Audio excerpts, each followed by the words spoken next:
Even with eyes protected by the green spectacles, Dorothy and her friends were at first dazzled by the brilliancy of the wonderful city. The streets were lined with beautiful houses all built of green marble, and studded everywhere with sparkling emeralds.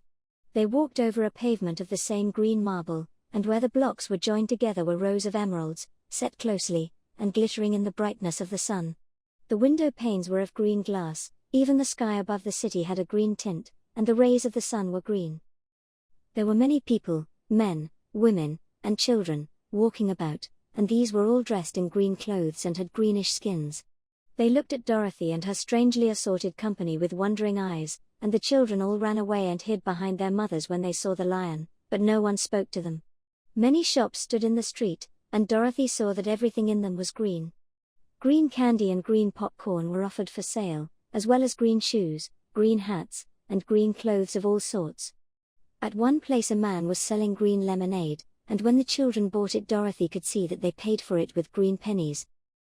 There seemed to be no horses nor animals of any kind. The men carried things around in little green carts, which they pushed before them. Everyone seemed happy and contented and prosperous. The guardian of the gates led them through the streets until they came to a big building, exactly in the middle of the city, which was the Palace of Oz, the Great Wizard. There was a soldier before the door, dressed in a green uniform and wearing a long green beard. "Here are strangers," said the guardian of the gates to him, "and they demand to see the Great Oz." "Step inside," answered the soldier, "and I will carry your message to him." So they passed through the palace gates and were led into a big room with a green carpet and lovely green furniture set with emeralds. The soldier made them all wipe their feet upon a green mat before entering this room, and when they were seated he said politely, "Please make yourselves comfortable while I go to the door of the throne room and tell Oz you are here." They had to wait a long time before the soldier returned. When, at last, he came back, Dorothy asked, "Have you seen Oz?" "Oh, no," returned the soldier, "I have never seen him. But I spoke to him as he sat behind his screen and gave him your message. He said he will grant you an audience, if you so desire, but each one of you must enter his presence alone, and he will admit but one each day. Therefore, as you must remain in the palace for several days, I will have you shown to rooms where you may rest in comfort after your journey." "Thank you," replied the girl, "that is very kind of Oz." The soldier now blew upon a green whistle, and at once a young girl, dressed in a pretty green silk gown, entered the room. She had lovely green hair and green eyes, and she bowed low before Dorothy as she said, "Follow me and I will show you your room." So Dorothy said goodbye to all her friends except Toto, and taking the dog in her arms followed the green girl through 7 passages and up 3 flights of stairs until they came to a room at the front of the palace. It was the sweetest little room in the world, with a soft comfortable bed, that had sheets of green silk and a green velvet counterpane. There was a tiny fountain in the middle of the room, that shot a spray of green perfume into the air, to fall back into a beautifully carved green marble basin. Beautiful green flowers stood in the windows, and there was a shelf with a row of little green books. When Dorothy had time to open these books she found them full of queer green pictures that made her laugh, they were so funny. In a wardrobe were many green dresses, made of silk and satin and velvet, and all of them fitted Dorothy exactly. "Make yourself perfectly at home," said the green girl, "and if you wish for anything ring the bell. Oz will send for you tomorrow morning." She left Dorothy alone and went back to the others. These she also led to rooms, and each one of them found himself lodged in a very pleasant part of the palace. Of course this politeness was wasted on the Scarecrow, for when he found himself alone in his room he stood stupidly in one spot, just within the doorway, to wait till morning. It would not rest him to lie down, and he could not close his eyes, so he remained all night staring at a little spider which was weaving its web in a corner of the room, just as if it were not one of the most wonderful rooms in the world.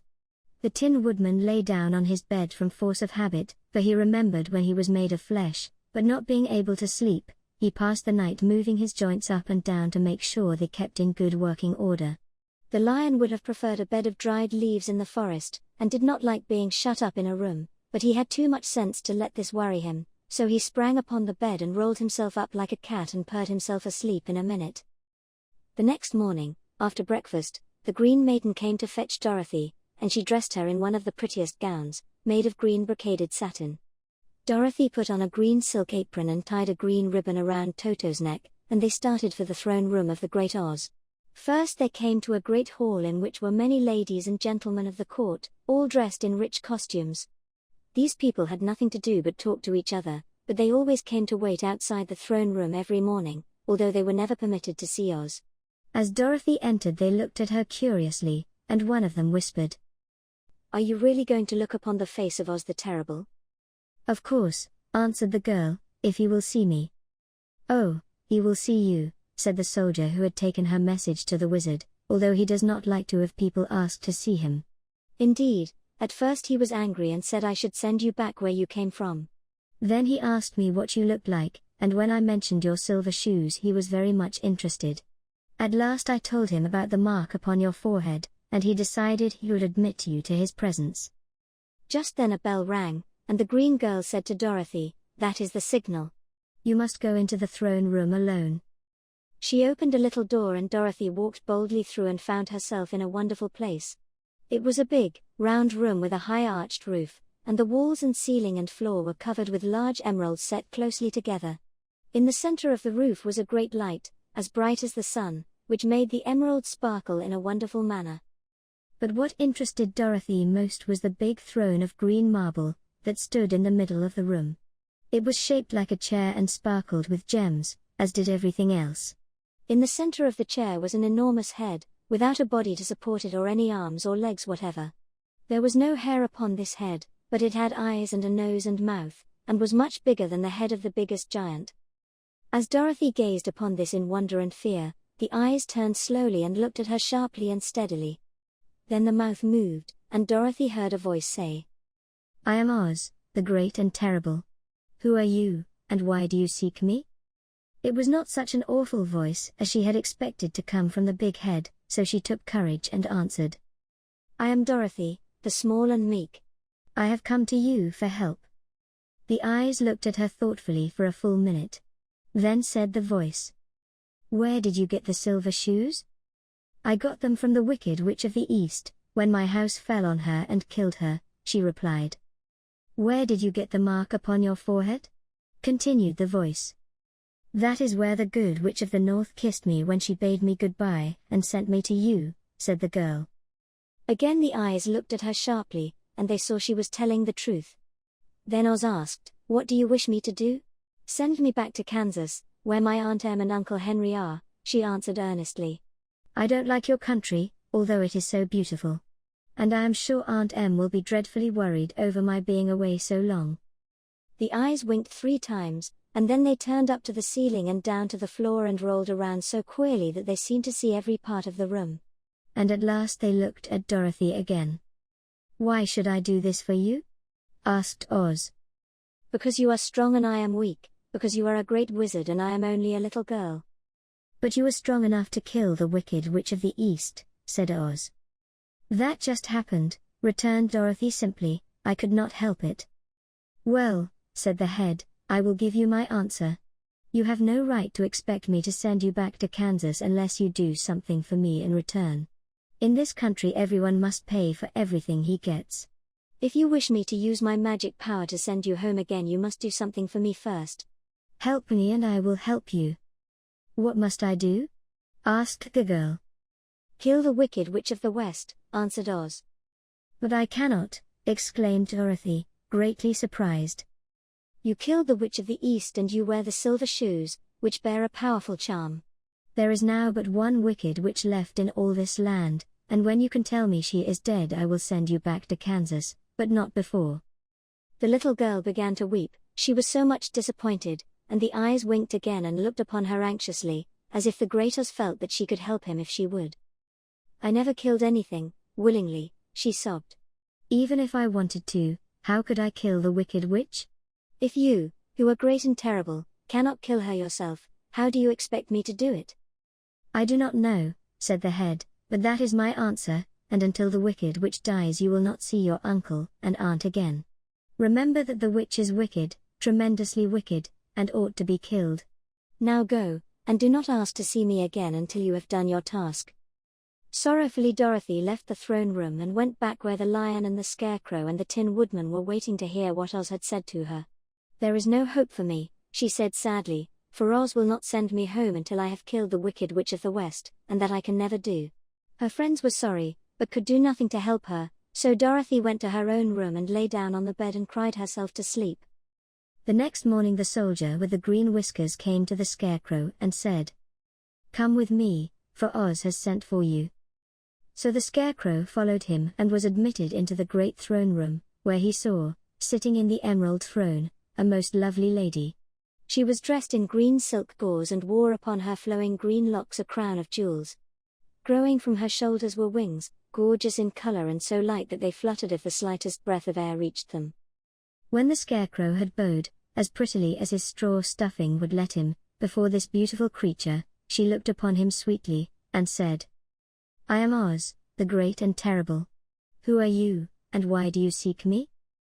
Now the Scarecrow, who had expected to see the great head Dorothy had told him of, was much astonished, but he answered her bravely, "I am only a scarecrow, stuffed with straw.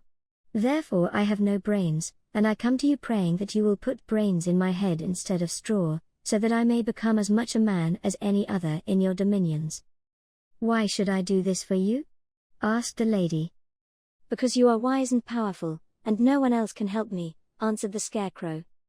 "I never grant favors without some return," said Oz, "but this much I will promise. If you will kill for me the Wicked Witch of the West, I will bestow upon you a great many brains, and such good brains that you will be the wisest man in all the land of Oz." "I thought you asked Dorothy to kill the witch," said the Scarecrow, in surprise. "So I did. I don't care who kills her. But until she is dead I will not grant your wish. Now go, and do not seek me again until you have earned the brains you so greatly desire." The Scarecrow went sorrowfully back to his friends and told them what Oz had said, and Dorothy was surprised to find that the great wizard was not a head, as she had seen him, but a lovely lady. "All the same," said the Scarecrow, "she needs a heart as much as the Tin Woodman." On the next morning the soldier with the green whiskers came to the Tin Woodman and said, "Oz has sent for you. Follow me." So the Tin Woodman followed him and came to the great throne room. He did not know whether he would find Oz a lovely lady or a head, but he hoped it would be the lovely lady. "For," he said to himself, "if it is the head, I am sure I shall not be given a heart, since a head has no heart of its own and therefore cannot feel for me. But if it is the lovely lady I shall beg hard for a heart, for all ladies are themselves said to be kindly-hearted." But when the Woodman entered the great throne room he saw neither the head nor the lady, for Oz had taken the shape of a most terrible beast. It was nearly as big as an elephant, and the green throne seemed hardly strong enough to hold its weight. The beast had a head like that of a rhinoceros, only there were 5 eyes in its face. There were 5 long arms growing out of its body, and it also had 5 long, slim legs. Thick, woolly hair covered every part of it, and a more dreadful-looking monster could not be imagined. It was fortunate the Tin Woodman had no heart at that moment, for it would have beat loud and fast from terror. But being only tin, the Woodman was not at all afraid, although he was much disappointed. "I am Oz, the great and terrible," spoke the beast, in a voice that was one great roar. "Who are you, and why do you seek me?" "I am a woodman, and made of tin. Therefore I have no heart, and cannot love. I pray you to give me a heart that I may be as other men are." "Why should I do this?" demanded the beast. "Because I ask it, and you alone can grant my request," answered the Woodman. Oz gave a low growl at this, but said, gruffly, "If you indeed desire a heart, you must earn it." "How?" asked the Woodman. "Help Dorothy to kill the Wicked Witch of the West," replied the beast. "When the witch is dead, come to me, and I will then give you the biggest and kindest and most loving heart in all the land of Oz." So the Tin Woodman was forced to return sorrowfully to his friends and tell them of the terrible beast he had seen. They all wondered greatly at the many forms the great wizard could take upon himself, and the lion said, "If he is a beast when I go to see him, I shall roar my loudest, and so frighten him that he will grant all I ask. And if he is the lovely lady, I shall pretend to spring upon her, and so compel her to do my bidding. And if he is the great head, he will be at my mercy, for I will roll this head all about the room until he promises to give us what we desire. So be of good cheer, my friends, for all will yet be well." The next morning the soldier with the green whiskers led the lion to the great throne room and bade him enter the presence of Oz. The lion at once passed through the door, and glancing around saw, to his surprise, that before the throne was a ball of fire, so fierce and glowing he could scarcely bear to gaze upon it. His first thought was that Oz had by accident caught on fire and was burning up, but when he tried to go nearer, the heat was so intense that it singed his whiskers, and he crept back tremblingly to a spot nearer the door. Then a low, quiet voice came from the ball of fire, and these were the words it spoke. "I am Oz, the great and terrible.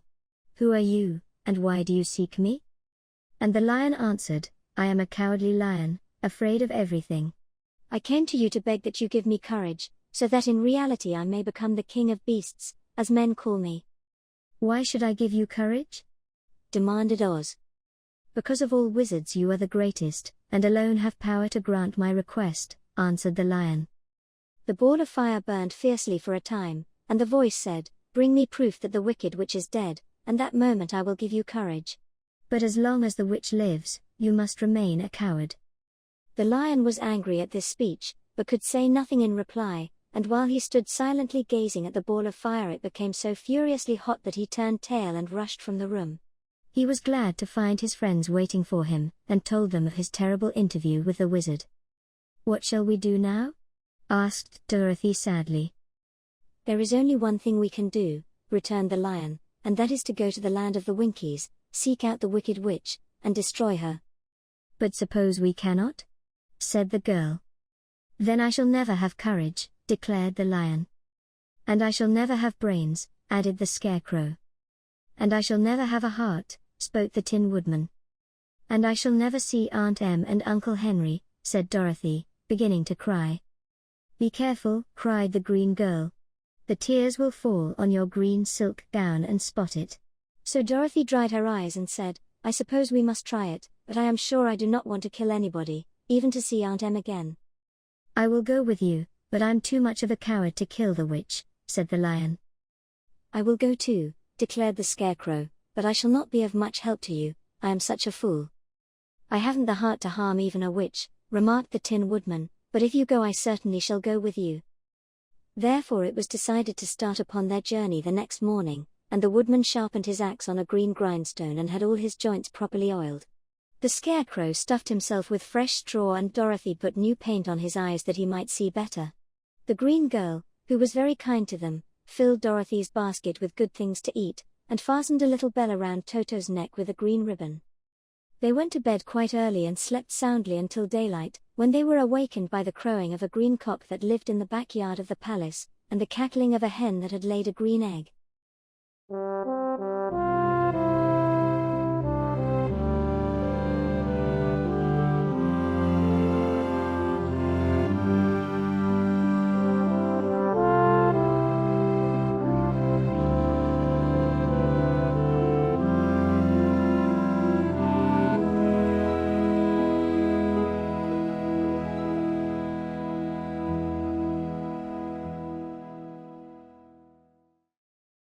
Please subscribe. New stories every week.